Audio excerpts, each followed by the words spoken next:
Let's give these guys a big round of applause.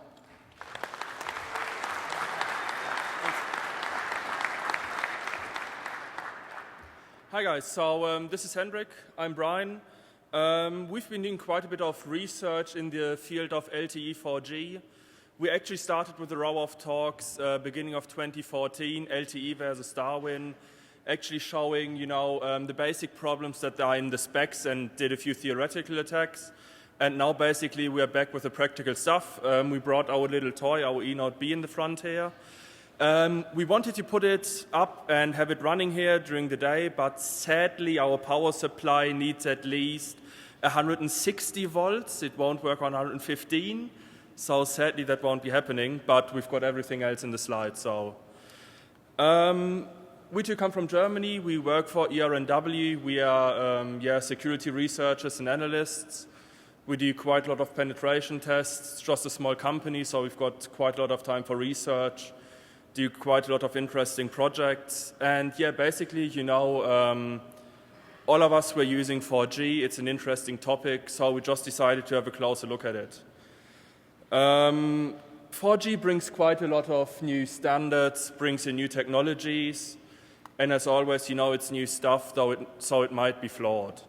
And as said before in the LTE versus Darwin, we found interesting stuff like the great phrase null ciphering algorithm, even though encryption has to be enabled. And yeah, basically we'll have a look what exactly our eNodeB will be doing. So what we're talking about is actually a macro eNodeB. So it's not these tiny wincy home eNodeBs that you put on your desk in your home or in your office. We're actually talking about the real base stations that are outside in the field and in the streets. This picture actually comes from Down Flamingo. It's basically a portable base station by AT&T, as you can see. The physical protection, it's not on the picture, but the fence is actually broken if you go something like 2 meters to the left. And you can go in, and then you've got your classical 19-inch racks with locks on the side. And if you go back up to the village, get a few lock picks, basically you know how things go. What actually makes life really easy for us? So this is a basic 4G network. You've got at the top the S1 MME, which is the management plane, and the U at the bottom, which is the user plane. Nicely enough, the serving gateway at the bottom actually basically is a simple IP router. And all communication that comes in from the eNodeB into the backend network is normal standard IP traffic. So we don't have any magical signaling protocols anymore as we had in 2G. We can go in, we can use all our classical network attack suites and tools and have a closer look at the whole thing. So a little part from our former talk, you've got physical protection, nice sentences in specs saying like, you only need to use IPsec if the site isn't physical protected. That up there is physical protection number 1. This is physical protection number 2. This is actually in the hometown where I come from. I have to admit these aren't 4G base stations. The one on the right is an NSN 2G base station by, I think, the German operator E+, and the one on the left is by O2. So yeah, that's what we see, what physical protection is. So our basic approach, go in, get a base station. Where do you get it? You try to go for eBay. If you're lucky, you'll find one. Price-wise, let's say something like $100 for the main unit. So that's cheap. It's cheaper than some Cisco switch. Get the whole thing up and running and actually look what's on there. And the classical stuff, you buy something on eBay and just hope for configuration data and some real-life traffic. So the whole setup consists of the baseband unit, which is usually in the rack on the ground. It includes stuff like the power distribution unit and things like that, the stack of sensors. Then you've got the remote radio head, which usually are the big white boxes that you've got on the cell masts underneath the antennas. They basically just convert analog data which comes in via fiber into the actual digital data which then goes out via RF. Then you've got the antenna as set, and all these parts simply are interconnected. The power supply that you'll need is something like minus 48 volts. When we started with it, we actually thought about something like plus minus 48 volts, so something like a difference of 96 volts. Luckily, you just use a 48 volt power supply and just turn around the contacts. Then you've got minus 48 volts and everything will be running. The RRU you only need if you actually want to do real RF. So it's a bonus. We don't have it with us today. It's about 25 to 30 kilos. And yeah, it didn't quite fit into our luggage. So the most important part, of course, is the BBU. It's the baseband unit. It's the thing that actually does the logical work. So in the end, if you can see it, it's in the bottom of the rack. We'll have a few pictures on the slides later on. And you've basically got blades in there. So you put in an LTE blade, it's an LTE base station. You put in a 2G blade, and it's a 2G base station. So quite flexible. Some of them actually have a backplane, which means that you will need the whole metal case to be able to run the device. With our Ericsson base station, you just need a few wires in the front, so you can actually just buy the digital unit itself, and you can start working with it. Is it here? No, okay. Then, of course, as said, variants of the eNodeBs, we are looking at the macro cells, the real stuff outside, not just as the small stuff. Eventually, the nice thing about the eNodeB is that it's actually the termination point of most encryption. So the encryption between your mobile phone and the cellular network will end in the field at the eNodeB.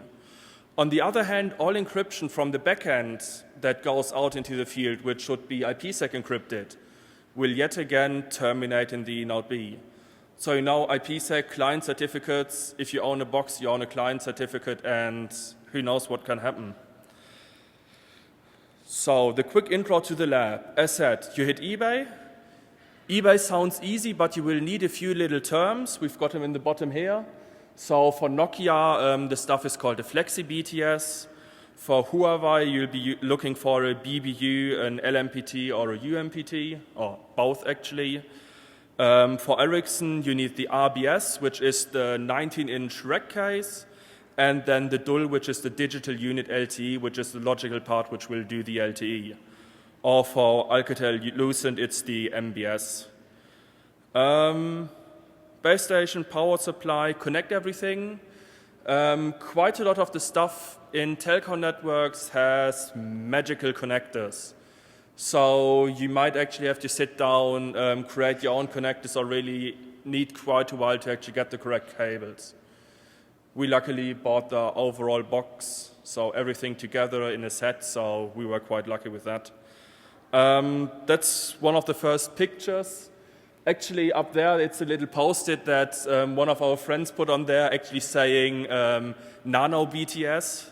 So kind of, just for the scale, the antenna is about 2 meters 20. So just the best thing to play with. And this is our final lab setup. So we've got our Ericsson up here. We've got two Huawei BTS that we're working with. And, you know, if you want to get started, I think all the stuff in the rack should be about 5,500 euros or dollars. So if you're lucky, you can go cheaper. Otherwise, you'll have to spend a little bit of money. So the Ericsson RBS 6601 and the DUL, that's the part that we'll be talking about today. If you look at it, you know, it's quite easy. You've got classical RJ45 sockets, so you just need Ethernet cables and you're up and running. You've got something like a GPS setup, which is used. You know, LTE base stations are self-configuring, so you can actually send a dog out into the field to actually put the base station up, connect a GPS antenna, and add DHCP on the other side, and the base station will get all its configuration data from the core network, and it's working in a few minutes. So you've got GPS on there. You've got the LMT, which is the local maintenance terminal, which basically is the port that you use to own a base station if you're lucky. And then you've got the TNA and TNB ports, which basically are the ports for the backend access. You've got the IDL, which is if you have multiple blades for different cells in the device, you interconnect them. And then you've got the ports, the A, B, C, D, E, and F, which simply are GBIC slots, actually just to connect the RRUs and for the RF. If you start with the whole thing, you do a sniff. You'll be seeing down here, we've got two VLANs, VLAN 2 and 3. One for the user plane, the other one for the operations and maintenance. And you can see the stuff will start talking up. So what do? You set up your box, virtual machine at the VLANs, and you just, set up the IP addresses that it's looking for. I think it's actually looking for 10 IP addresses, something like that.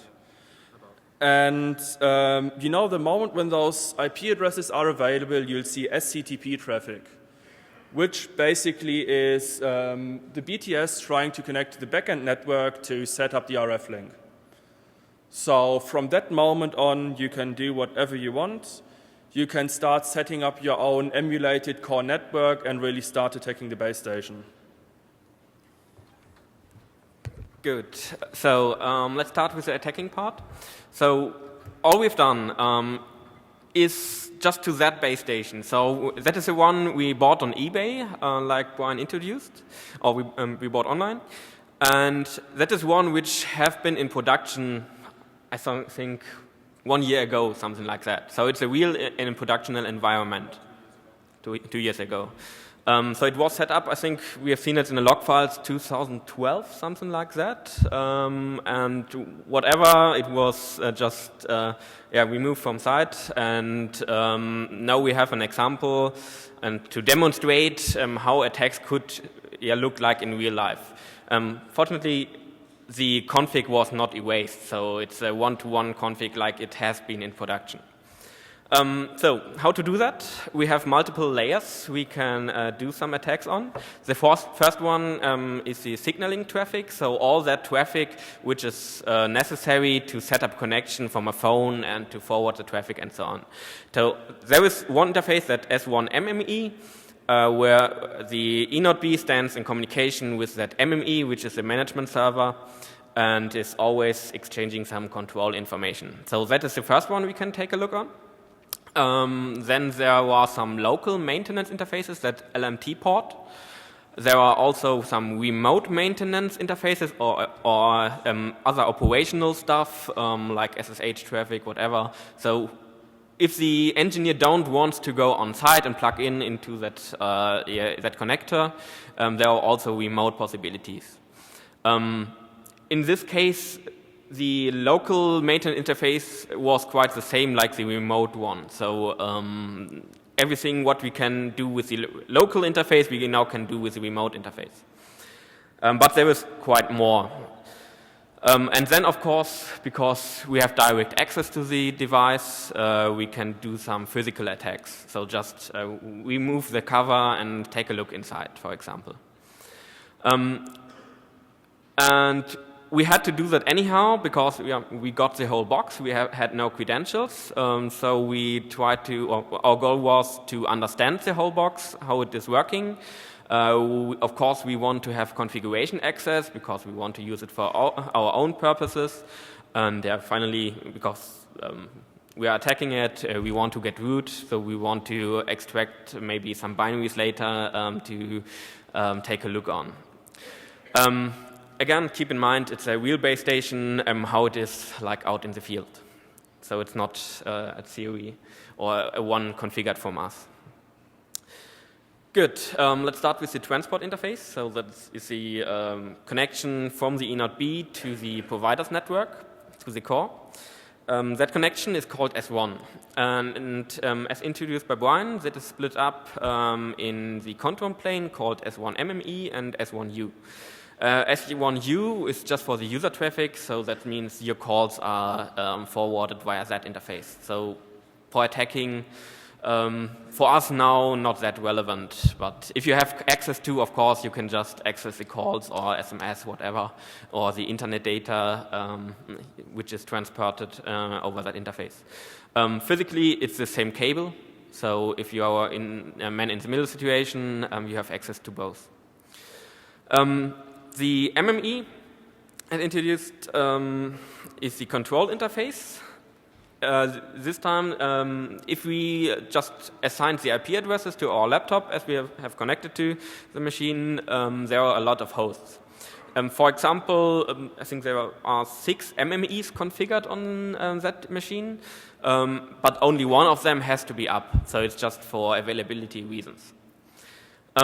If we now assigned on our laptop that IP address standing here on VLAN 2, we could see that the device is establishing or tries to establish a SCTP connection. That is that S1.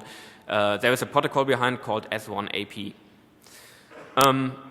But anyhow, that should not be possible. We should not be able to do that anyhow because the standards say that it is required to implement IPsec.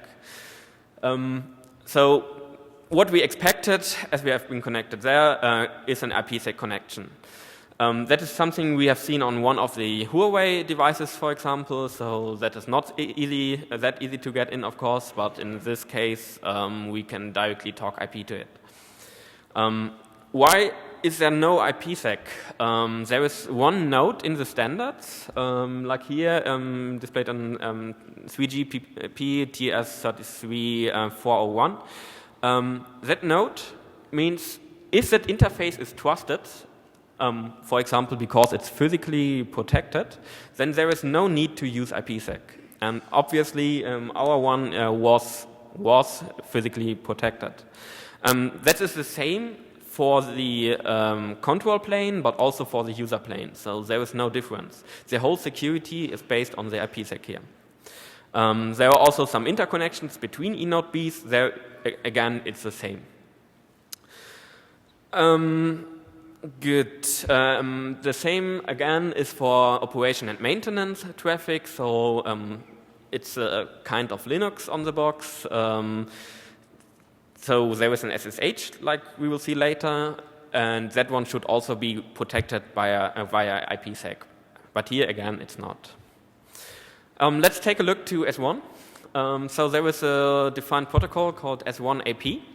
The S1 AP is used to do all the necessary procedures to transport authentication information, to establish a bearer, so that connection from your mobile phone, to initiate handovers, and so on and so on. That one is implemented via SCTP, and you can see that for S1 AP, SCTP port 36412 is used. That is exactly what we have seen in that first Wireshark sniff. Just to give you one example what is possible via that interface, here is a list out of the standards implemented for S1 but also for X2. X2 is that interconnection of eNodeBs. So from our eNodeB we can theoretically also talk to other eNodeBs. And we can talk to that management entity in the core network, or just try to compromise our eNodeB itself and affect the traffic anyhow. So we see here some functions like NAS signaling, that is the transport of authentication information, for example. We have some trace functions to just take a look where our mobile currently is. We also have a configuration transfer. That means the MME is pushing some configuration updates over that interface to the eNodeB, like changing the RSCN, the frequency, or, and so on, or just makes the cell louder. That is everything implemented because there is a so-called feature called self-organizing networks or self-optimizing networks. So the central management entity will talk with all eNodeBs in the country and will also make some load balancers and so on. So if there is a need or is there a black hole of, if you don't have a signal, then the power is turned up at the eNodeB automatically. Something like that. And that are these functions over that interface. Because there is no IPsec, there is only one message we had to simulate to access that interface. It's called the S1 setup request, or setup response. So the eNodeB is sending that request to the MME. We assigned that IP address, and now we emulated that MME. We've written a short tool. We also will publish after the talk. It's called fake MME, which is just establishing the connection and making the necessary configuration to turn that one up. But it's not much necessary, so basically only that S1 setup request and maybe some configuration changes, so that configuration transfer. So what we have had now running is the eNodeB is up, and we have an MME simulated. Now we can start attacking. For that, again, we made a second script. It's a man-in-the-middle tool where we can inject our own S1 messages. So all that messages shown in that picture, we can inject. It's just an SCTP. You just need to man-in-the-middle that. Well, you just can use some Python script, and then we modulated some of that S1 messages to check if that is really working. Who is interested for you? We use a fuzzing toolkit of us called Dizzy, which we used for spoofing of the messages. Some of the scripts are published on our blog. So we can do some scanning, we can do tracing of some UEs, and so on. That is the main purpose of that interface. Good. So that is the main connection for connectivity. But still, we want to be a root in the device. We want to access the configuration itself. So we need some possibilities to push configuration, use the maintenance tools, and so on. That is over the ORM network. Here in our eNodeB, it's a different VLAN. It's VLAN 3. There are, again, a couple of IP addresses used for that. We just picked out one of them because that one was used for NTP, for example. So we just symbolized our own NTP server. That's also necessary because, of course, the eNodeB must have some timing information, otherwise the cell will not work correctly. So that's quite easy. Taking a further look to the interface, so we made an Nmap scan. Here you see the outcome. Quite interesting, of course, the FTP and Telnet. So for a device from 2012 or something like that, I don't know if that is really necessary. But okay, they have SSH anyhow. But all interfaces work. So then we see a port 80, so a HTTP server, not HTTPS. But I don't know if you really need HTTPS on that connection. In reality, there should be IPsec again, right? And we have some higher range ports like that 8443 and that 56834, which are used for the maintenance tools we will show directly after here. So the maintenance tools are very interesting because that are used by the engineers if they're going on site, if they're on setup of the machine, for example, or if there is a problem.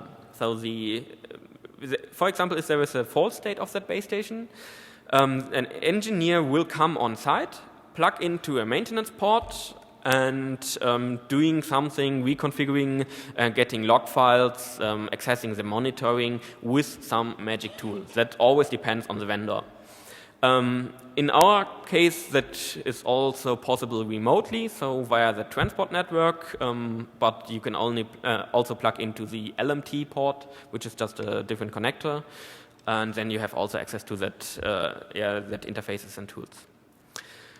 Yeah, so that is where we first focused on to get access to the environment. If you go on the web server, so that port 80, you directly have a download option of that magic tool. So that's really great that they provided to us that way. Very nice. Unfortunately, it's only running on under Windows, so not that easy for us. But the most problem was that Java 1.5 was necessary. So we first had to install XP again.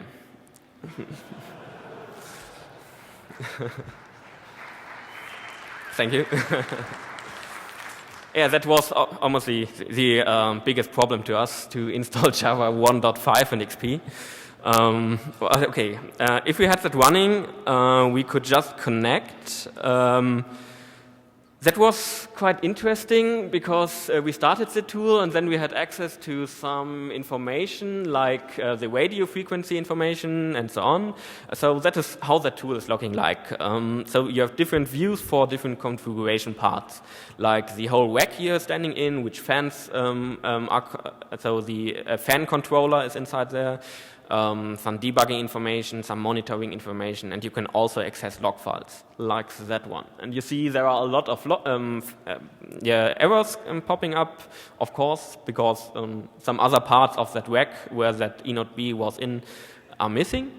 But okay, you can just remove that part in your configuration and then it's working, so that's not a problem.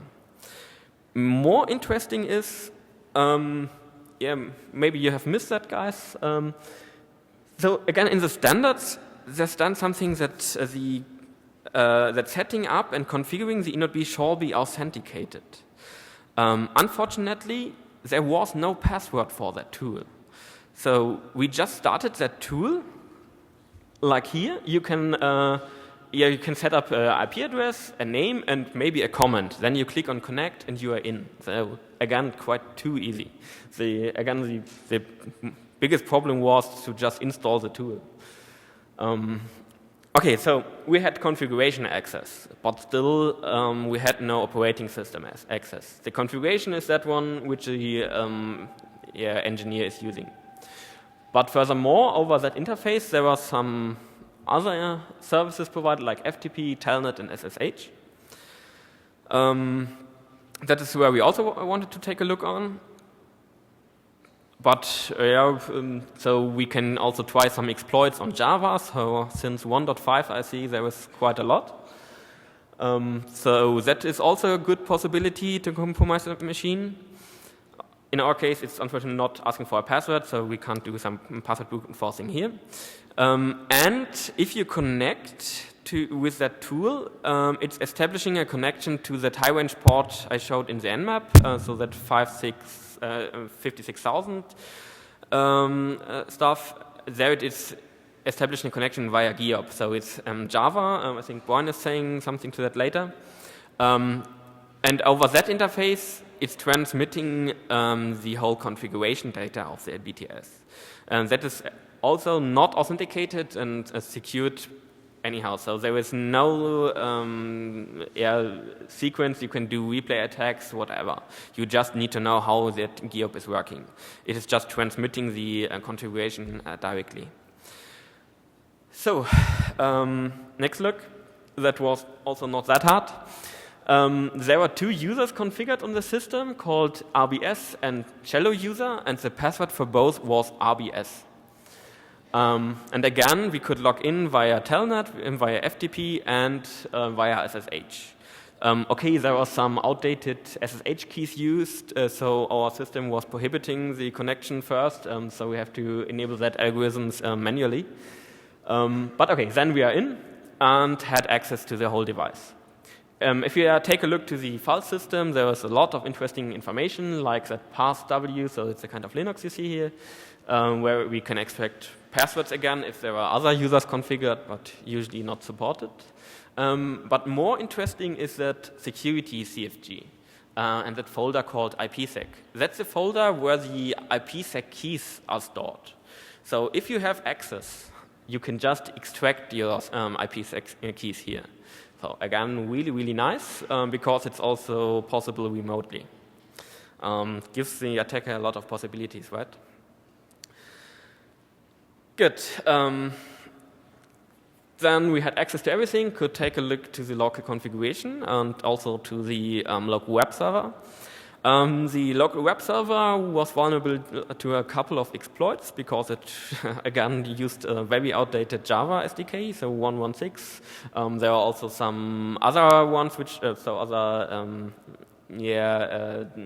applications running on, which are using some other outdated Javas, so there's a lot possibilities to compromise a machine.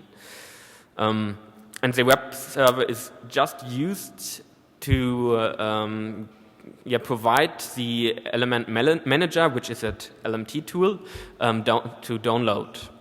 And also some XML configuration is placed there. You can also directly access without any configuration. You just need to know the path. But you see, if you're starting the tool, you see in Wireshark. While we discovered the web server, we unfortunately had another vulnerability found here, just a DOS. But it was not a DOS of the web server, it was a DOS of the whole eNodeB. Because the web server is running with high-risk privileges in the operating system itself, so it crashed. While we scanned the machine or the web server with a crawler, the whole machine crashed. That's also interesting. Good. So far, we have taken a look to the to the configuration, to the operating system. So we had some access to. Obviously, the whole machine was not wiped or erased by the provider. And obviously, no IPsec is used on that machine. But okay, even if it's used, you find a way to connect to and extract the IPsec keys. There are some kind of hard-coded or default credentials, like this RBS or Cello user RBS. There is a possibility to change it, but I think it's not really used in, it was not that easy. And even the login with that element manager is working anyhow all the time. There is Telnet in use, also interesting, because you can just sniff the traffic then, and then you have the real credentials if somebody's logging in, and you have a lot of unencrypted maintenance interface. So what's running on? The eNodeB has an real-time OS running. So it's very, very plain, and it's about it's all stored on on a compact flash you see here. So if you just open the device, you have a compact flash in where the whole operating system and the file system is on. That's quite interesting. So there were just some problems here because it's not easy. It has an own file system which is based on gzip. So you just have to recognize that first. But the architecture is in PowerPC, so we expected to see there some PowerPC binaries, and the architecture is also assisted by some FPGAs and also one ARM processor to do all that radio stuff and so on. The flash disk. The first we removed that from our eNodeB and plugged it into our laptop. First, it was not that easy because it's a flipped architecture, so all that little endian, big endian stuff. We can see here in that binary, if we made an analysis, that alphabet here is just, it's flipped. So we had to switch that first to access the direct information like the powers PC binaries you see here. And then all the files here are gzipped. It's a small system, so it's an embedded system, so they just want to keep some space. Save some space. But now we had access to the upper layer operating system, could extract binaries and start with reverse engineering. And also, because we had access to that volume, we can again extract the IPsec keys.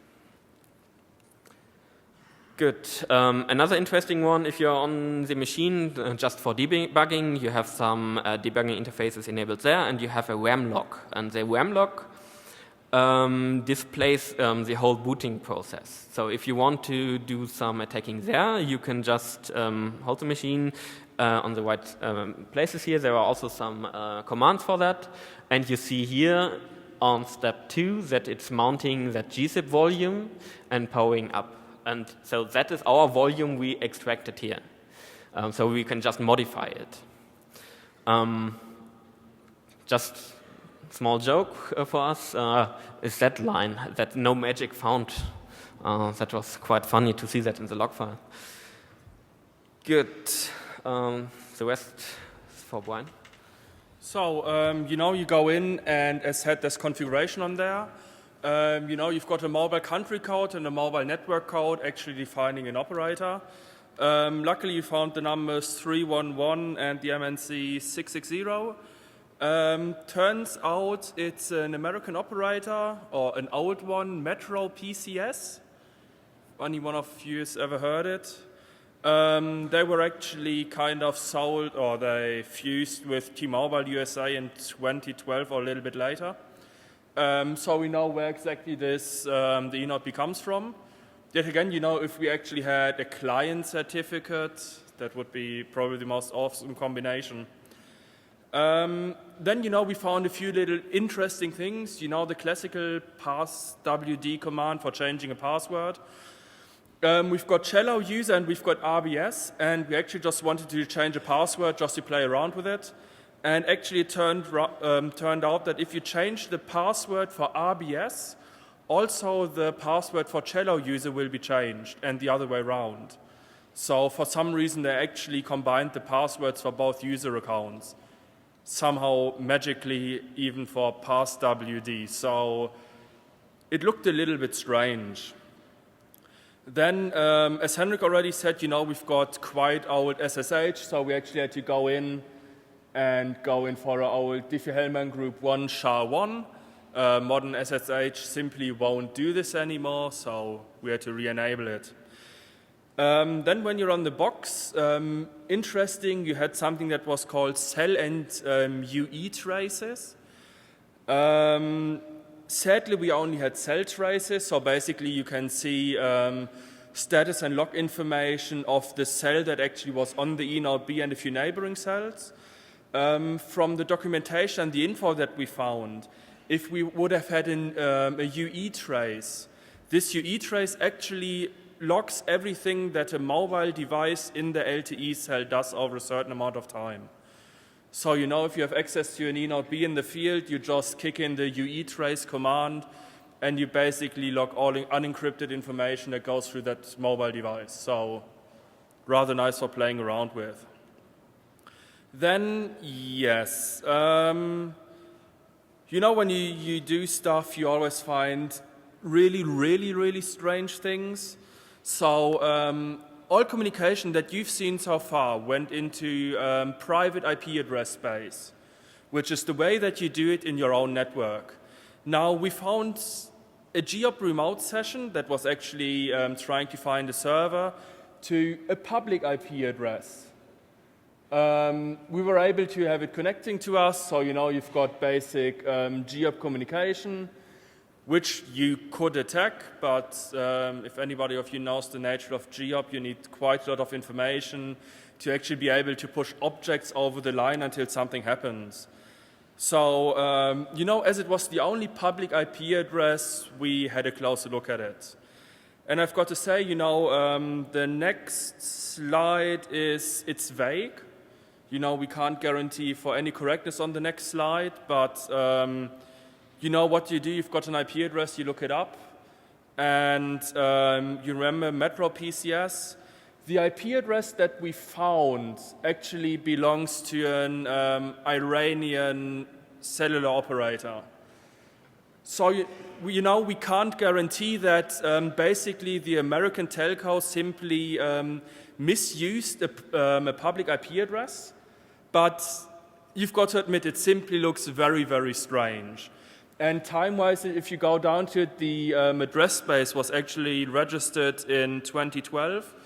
And we know from the log files that the eNodeB was up and running in the field up to 2013. So, for what reason is this American eNodeB actually talking to the network of an Iranian operator? It's strange, it doesn't make any sense. So, as said, the information is vague. We've just got the data that we got of the eNodeB. We've got no idea if maybe the IP address space was, shared or something like that, or as said, a misused public IP address. But stuff like that actually just is scary. And we have to say the port that it connected to, on the Iranian IP address nowadays is down. So whatever was running there isn't there anymore. So yeah, you know, a little bit of scary shit in telco networks. So, okay, so first, that was our first start with our research we wanted to present for you. You really see that there is no magic behind, as the log file already says. It's just a easy system with some special characters, I would say. It's also very strange that most of the devices have that the config is still not erased. We also bought a second blade for that RBS just while we are here. That one is from T-Mobile, and it looks exactly like the same. That is quite interesting to do a lot of stuff. We now also have access to the binaries, which is some future work for us. So we are taking a look to that. But basically, the attack vectors for such devices are based on that signaling, so you can just access that management or control traffic there to do some traces of UEs, to establish connections on your own, or also hand over. There is no security in reality, and sometimes there is no security, so that IPsec stuff, or even if you are able to extract it somehow. For example, like that OAM. And what we've seen there is not really good. So that's an architectural problem, I think, or a hardening problem. So that is development, hopefully the vendors are working on. But that is a quite new device, or quite new, 2012. It's an LTE device, which is out in the field. So we expect that there are a lot of base stations out there which are exactly configured like that. And if signaling and ORM is not working, even then, with having physical access to the device, you can just get that flash disk, that compact flash, and put into your laptop, extract all necessary information, like the password file, like that IPsec information, and then you're in again. So there is a lot to do. Good. That's it so far. That is what we wanted to present to you this time. Thank you. If there are any questions, let me know.